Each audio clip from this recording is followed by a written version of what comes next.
Olá, meu nome é Álvaro, sou crítico editor da revista Pós-Créditos e hoje eu queria sair um pouquinho da seara da telenovela, que é sobre o que eu costumo falar quando eu venho em vídeo aqui, e adentrar a seara do jornalismo, por conta de alguns acontecimentos recentes. O primeiro deles foi um vídeo que a jornalista âncora da manhã da Globo News, a Leilani Neubart, postou semana passada, em que ela era frontalmente atacada por uma senhora, uma mulher, numa loja, num shopping, falando esse tipo de impropério, né, que viralizou nos últimos 10, 12 anos, né, Globo lixo, o trabalho de vocês é ridículo, tal, enfim. E aí eu queria entender um pouco, né, e buscar aqui um pouco algumas hipóteses, né, da onde vem esse desgaste da imagem da TV Globo com uma parcela do público, e se é possível, né, que a TV Globo consiga recuperar essa parcela, né, quais são as negociações, quais são as tratativas, quais são as possibilidades, né. Pensando que esse vídeo tratou, né, insultou uma jornalista da Globo News, né, mas que tem a imagem bastante vinculada ao Grupo Globo, né. A Leilani esteve em outros telejornais do Grupo Globo da TV aberta, né.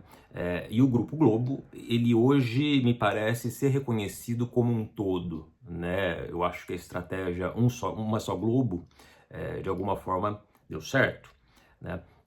Então, e aí eu retomo a ideia do Dominique Vulton, que é um teórico francês que estudou a TV Globo, e num livro chamado Elogio ao Grande Público. E o Dominique Vulton, ele vai fazer uma defesa desse modelo de televisão que a Globo, Rede Globo, né, não os canais anexos, faz, que é o da TV generalista. E o Vulton vai fazer um elogio a esse modelo de televisão, porque ele vai falar que, com todos os problemas que essa televisão pode ter, né, no sentido de que é uma televisão, um modelo de televisão privado, sustentado pela publicidade, é uma televisão que vai se preocupar em dialogar com a sociedade de maneira mais ampla, né? Por quê?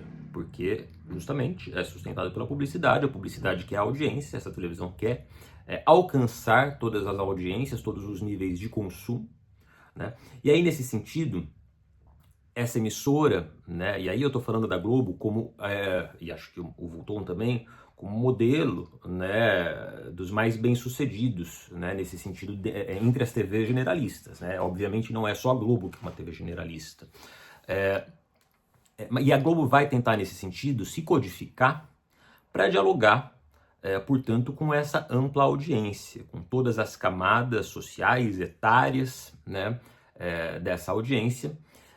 E para isso vai pensar uma programação, uma grade de programação, né, com essa horizontalidade. E o Vulton vai defender, portanto, que esse modelo de televisão ele é mais democrático, porque ele não só dialoga, né, de maneira mais transversal, como ele também cria pontos de comunicação entre diferentes públicos, né? Entre esses programas, entre a entrega de um programa infantil, por exemplo, a um programa de variedades, né? Esse público vai migrando, vai conversando, vai se inteirando dos assuntos, dos tópicos, dos temas, né, que são trazidos nessa grade de programação. E isso vai trazendo um senso comunitário mais amplo, né? Um senso social, de fato.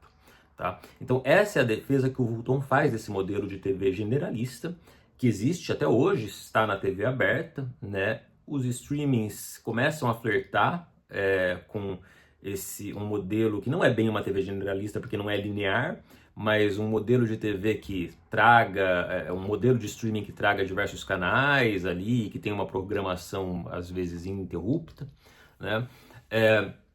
Então essa influência já começa a acontecer, mas a partir dali, a TV a cabo ela já tem um outro pensamento, né? Eu tenho canais a cabo um pouco mais generalistas, mas eu tenho canais a cabo que são muito nichados, né? Sport TV, por exemplo, né? Globoplay Novelas, né? O antigo Viva. Então, nesse sentido, a TV a cabo ela trabalha pensando um público de maneira mais nichada. Mas a TV a cabo demorou para se popularizar no Brasil, se popularizou e de repente teve essa grande queda, né, trazida pela chegada dos streamings, pela popularização do YouTube, né? E aí é onde eu quero chegar, né? A internet e esse modelo de audiovisual on demand, aí sim produz e dialoga muito fortemente com esse pensamento de um público nichado, né? Então, é um desafio para a TV Globo, em certo sentido, como reconquistar esse público, essa mulher, por exemplo, que hoje considera que a Globo é Globo lixo, né? É possível reconquistar esse público? Eu acho muito difícil, né? Porque esse público, ele tinha que engolir, de alguma forma, uma característica que é típica desse modelo generalista, antigamente, né, quando não havia outras possibilidades de consumo audiovisual doméstico, quer entender que essa televisão vai oferecer programação para todos os públicos, para todos os gostos, né? É claro, com algumas ressalvas ali, né? E o que a TV generalista fazia era isso. A TV Globo nunca foi uma TV de esquerda, né? Uma TV que cresce na ditadura, uma TV de um grupo com interesses próprios, né? Particulares, obviamente, empresariais, né? Que visa lucro. Não é uma TV pública que vai pensar o espectador a partir da cidadania, antes do consumo, portanto, né? Agora, o que a TV Globo fez, como grande emissora que tinha esse intuito, esse objetivo de alcançar um grande público, foi negociar com pautas mais progressistas, né? Dentro do possível, dentro dos limites dela. Isso, de fato, a TV Globo fez ao longo da sua história, né? E aí dispara o que os estudos culturais estudam, né? Essa relação, essa negociação muito complexa entre um poder hegemônico e as culturas subalternas, que vão, às vezes se infiltram, às vezes são cooptadas, né, e muitas vezes anuladas, né, e pasteurizadas ali. Então, esse público tinha que se conformar com isso há alguns anos atrás. Agora, esse público que foi se radicalizando, sobretudo nos últimos anos, acha que não tem mais que engolir esse tipo de programação tão democrática. Por quê? Porque ele tem esse cara, essa moça, essas pessoas, né, que oferecem conteúdos radicalizados e que atendem às demandas de pensamento e de visão de mundo que ele quer sem precisar contrastar outras visões de mundo, né? Ou seja, acho que a crise da TV Globo, de alguma forma, está muito atrelada à crise democrática que vivemos, né? As visões de mundo já não se correlacionam tanto quanto antigamente. Há uma parcela da sociedade que se radicalizou e que hoje consome um conteúdo ali produzido, pensado sob demanda, né? E para retroalimentar essa radicalização. E aí, nesse sentido, entre avanços e recuos que a TV Globo faz, né, a teledramaturgia muito claramente nos últimos anos tem feito recuos se comparado a outros momentos históricos da emissora. O jornalismo, em compensação, sobretudo o jornalismo da Globo News, né, que não é uma TV generalista, é uma TV a cabo, eles não chamam o espectador de público ou de espectador, eles chamam de assinante, né? Mas a Globo News, ali a partir do momento em que o Lula assume a presidência, né, e já vindo do desgaste que a própria Globo sofreu dentro do governo Bolsonaro, né, boicotada pelo Bolsonaro, inclusive o Ernesto, aquele autor que está lançando livros sobre a Globo, que foi jornalista da Globo, Ernesto, me fugiu o nome dele. Vou colar aqui no computador, só um minuto. Ele deu uma entrevista ótima esses dias, Ernesto Rodrigues, falando sobre como o Bolsonaro gostaria, né, de ter sido apadrinhado pela TV Globo, né, e buscou isso, né? Mas enfim, todo esse desgaste que a TV Globo sofre a partir do governo Bolsonaro, né, e com ali o início do governo Lula, ela promove um certo reposicionamento do seu jornalismo, me parece, sobretudo na Globo News, trazendo algumas figuras e alguns discursos mais progressistas, né, ou mais porosos, mais maleáveis a isso, né? Afinal, também há uma questão de público, de mercado, né? CNN, Jovem Pan, as outras duas concorrentes mais diretas, né? Tem a Band News também, mas que tem um percentual ali de público, uma pontuação bem menor, né? Esses canais estavam ali abraçando essa parcela do público assinante, né? Que é um público, né, classe A, classe B, né, majoritariamente hoje em dia. A classe C me parece ter desembarcado da TV a cabo, né, em grande medida, e está consumindo streaming, né? A Globo News, então, abraça esse discurso mais poroso, acho que até num sentido de um posicionamento, de temer um posicionamento equivocado, no sentido de que a história da TV Globo tem essas manchas, né, desses alinhamentos, os mal alinhamentos, né, tanto ali no momento da ditadura, quanto no governo Collor, né, mesmo na transição dos diretas já, há um ruído ali. Então, eu acho que a Globo News, sobretudo, faz esse movimento mais progressista que se esgota, né, ou pelo menos parece se esgotar agora com essa mudança de uma linhagem editorial que culminou ontem com o afastamento, acho que de uma das melhores jornalistas que a casa tinha, que era a Daniela Lima, e não só a Daniela Lima, né, que acho que e aí o que se divulgou, o que se falou sobre isso, o fato da Daniela representar uma imagem, né, de um jornalismo mais progressista, né, e também da Eliane Cantanhede, que não é uma jornalista de quem eu sou grande fã, grande admirador, mas eu achei muito curioso, porque a Eliane Cantanhede foi afastada, agora foi demitida, né, ou se demitiu, né, já li as duas versões, recém-atacada pelo neto do ditador, pelo neto do Paulo Figueiredo. Né, ela foi muito atacada nos últimos dias pelo Paulo Figueiredo, tal. Ouvi isso, não ouço o podcast ou o programa, sei lá o que ele faz, mas ouvi no Medo e Delírio em Brasília.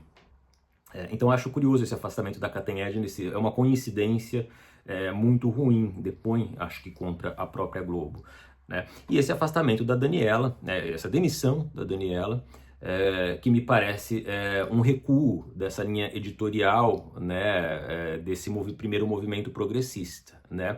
E que não me parece também todo esse progressismo que se abre no movimento do governo ali Bolsonaro, né, agora recua, sobretudo sob a ameaça de uma nova candidatura do Lula.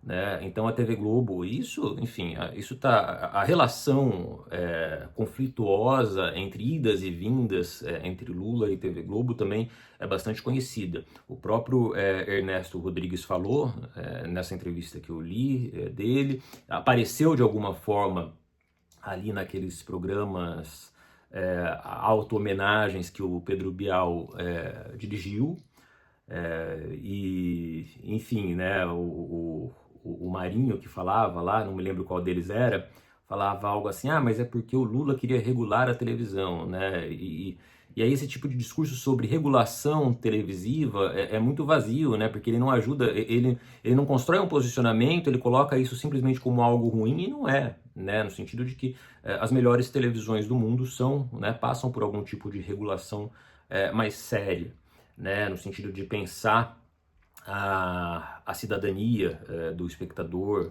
né, de afastar um pouco esse modelo em que o consumo manda a qualquer custo. Né? Claro, esse modelo não vai ser afastado completamente porque é o modelo de televisão privado. Né? Mas enfim, então acho que esses atritos estão aí, e me parece que esse reposicionamento editorial vem num momento muito específico, né, agora. E ao mesmo tempo, provavelmente a dramaturgia também veja alguns movimentos, né, porque há uma mudança de comando agora dentro da Rede Globo, mas é difícil entender, né, antecipar o que está por vir. Tá? Mas, em suma, acho muito difícil.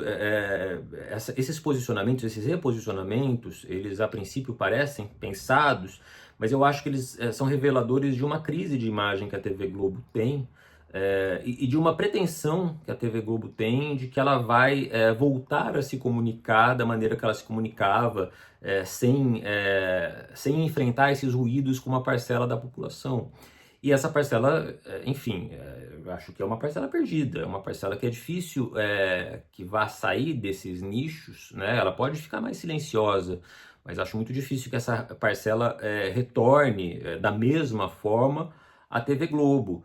Pelo menos enquanto houver essa crise, ainda vivemos essa crise democrática, né? Então acho que essa crise da TV Globo, de imagem da TV Globo, ela é rescaldo, né, desses momentos muito fragilizados. Hoje temos uma democracia plena, mas ainda sob ameaça, né, ainda sobre interferência externa. Então, eu acho que isso vai... E com discursos muito distorcidos, né? Tem um livro que está aqui por trás, de uma jornalista do New York Times. Ela vai falar ali sobre o primeiro governo Trump e tal, e sobre a pós-verdade, né? Essa entrega de discursos prontos, e discursos que atendem a uma certa sanha, né? E simplificam a visão de mundo. E acho muito difícil que esse público que migrou, que escapou, volte a um espaço, a uma emissora, e aí pensando no Grupo Globo como um todo, mas sobretudo na TV generalista, que crie pontes, né, de comunicação, ainda que de maneira muitas vezes não tão direta, assim, né, ainda que com todas as limitações que a TV Globo tem, no sentido de que ela chega até certos progressismos sociais, desde que não interfira nos interesses dela, né? Mas ainda assim ela foi, acho que historicamente, além do que outras emissoras, né? Então acho que eu queria falar um pouco sobre isso e sobre, acho que é evidente, a Globo News ainda é um canal a cabo, me parece que com jornalistas e com jornalismo um pouco mais sério do que se faz nas laterais, né, em que há o agendamento nas emissoras laterais, me parece muito mais muito mais programado ali para algumas outras causas, né? E a TV Globo ainda tenta, né? A Globo News ainda tenta, tem algumas vozes dissonantes ali. Acho que a Flávia Oliveira agora vai ser a principal delas, né? E aí é interessante, até o Otávio Guedes, que é um jornalista geralmente sério, geralmente com pontos de vista interessantes, mais críticos, mais progressistas, que não caem em lugares comuns, em algumas baboseiras ali, que o Demétrio, o Joel, né? Aliás, o Joel acho que faz parte, a contratação do Joel Pinheiro acho que faz parte desse reposicionamento também, há um pouco mais de um ano que acho que ele está lá. O próprio Otávio Guedes tem usado muito ultimamente o termo antipetismo, que era um termo que eu estava ouvindo com mais parcimônia ali, e esse termo voltou à boca, né? Então é interessante notar até esses atos não tão falhos que aparecem nesse jornalismo. É isso, até a próxima.